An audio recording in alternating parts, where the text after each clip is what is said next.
And now the latest across the wide world of tropics. Tropical Weather Bulletin for September the 2nd. Well, today across the wide world of tropics, the only tropical cyclone active is in the Atlantic Basin, that being Tropical Storm Larry, rapidly developing off the coast of Africa. Kate is now dead in the central Atlantic, and Ida is bringing significant flooding to the mid-Atlantic and northeastern United States. It's day 245 of 2021, and so far we've had 61 storms form this year. That's likely to go up to 62 as we go into later this week. In the Atlantic Basin on day 94 of Atlantic hurricane season, we can see our three systems there: Ida in the mid-Atlantic, Kate in the central Atlantic, and Larry southwest of the Cabo Verde Islands, almost a hurricane. And we can see 91L by Nicaragua there. 30% chance as that generally tracks northwestward. It's going to be dealing with some land interaction as it goes along that track, as you can see there. So that's likely to limit in formation, I should say. In the Eastern Pacific, on day 110 of hurricane season, it's all quiet here. That area of interest we had by Mexico has since dropped a little bit in model guidance, which leads us to dropping that area of interest. But if model guidance does increase again, we may consider putting that area of interest there once again. In the Western Pacific, Invest 93W is active, and we're giving it a 90% chance of formation. We'll look at satellite imagery in just a second. It's looking quite good. In fact, some might argue it might be very close to depression status. In the North Indian Ocean, there are no storms active as you expect around this time of year, as this is generally when the monsoonal activity is dominating and really keeping tropical cyclones at bay. And in the Southern Hemisphere, it's all quiet here in the Southwest Indian Ocean, South Pacific, and Australian region. We are working on those animations. We're hoping to get those out this month, so do be looking out for those. As we look to the North Atlantic on satellite imagery, you can see Larry looking very good southwest of the Cabo Verde Islands as the sun sets over it. It's almost a hurricane, 70-mile-per-hour winds on that. You can barely pick out where Kate is, or was, I should say. You can see where Ida's impacts are across the mid-Atlantic and northeastern US, and you can see the little bit of convection that 91L is producing just east of Nicaragua and Honduras. In the Eastern Pacific, we have not much going on after Nora, just general thunderstorm activity as you get towards the equatorial region.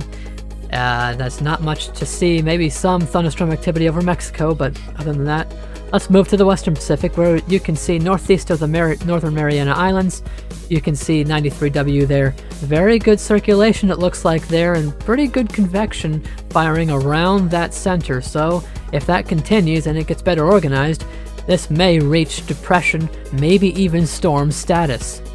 As we get to the North Indian Ocean, you can see the general monsoonal activity that is keeping those tropical cyclones at bay. And in the South Indian Ocean, you can see it's fairly quiet here. Just some general small thunderstorms as you get towards the equatorial region. The sea surface temperatures across the world, you can see in the Central Pacific, it's quite warm, favorable for potentially something that may want to try and get to Hone, but we're not likely to see that anytime soon. Off the coast of Mexico, it's fairly warm if that area of interest were to come back. In the Atlantic, it's piping hot. We're in peak season now. It's that time of the year where we start to look towards the Atlantic. The western Gulf of Mexico in particularly, very warm. There you can see there 30 to 31 degrees Celsius waters there. In the Indian Ocean, it's generally remaining stable at 28 to 29, maybe even some pockets of 30 degrees Celsius. And in the Western Pacific, it's piping hot, ready for activity. General sea surface temperatures 29 to 30 degrees Celsius. The sea surface temperature anomalies, you can see there is a bit of disturbance in the Caribbean and Eastern Gulf of Mexico from Ida. Didn't do that much though, and looking at the oceanic heat content, it did not do much at all to that pocket. So unfortunately, those waters are still very favorable for hurricanes, and even major hurricanes if they were to track over there. Eastern Pacific is generally now below average towards Mexico. Some pockets of above average, and as you head further out to sea, as has been the case for so long, you can see it gets near to below average, and maybe some signs of a La Nina once again in the Central Pacific towards the equator. In the Western Pacific, it's all above average there. In the North Indian Ocean and Southern Hemisphere, While the northern Indian Ocean is generally above average, and the southern hemisphere is actually also generally above average. On this day, on September 2nd, 1985, we had Major Hurricane Elena nearing the Florida Panhandle.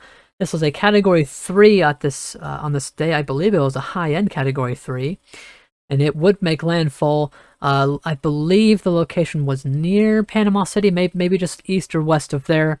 We also had Tropical Storms Pauline and Rick in the Eastern Pacific, and Tropical Storm Tess and Skip. Tess was impacting the Philippines on this day in 1985.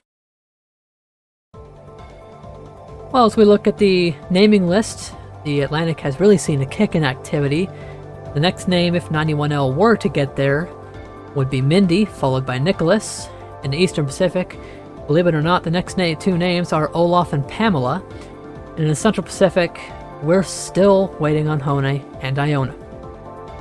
In the Western Pacific, it's possible, if the official agency recognizes 93W as a tropical storm, that it gets the name Kansen. That is the next name. In the North Indian Ocean, we're not likely to see it anytime soon, but the next name is Gulab. As we look towards the Southern Hemisphere in the Australian region, the next names we're looking out for are Patty and Ruby. In the Southwest Indian Ocean, we're looking out for Anna. And in the South Pacific, we're looking out for Cody. Thank you so much for watching. We'll have another Tropic Weather Bulletin tomorrow night.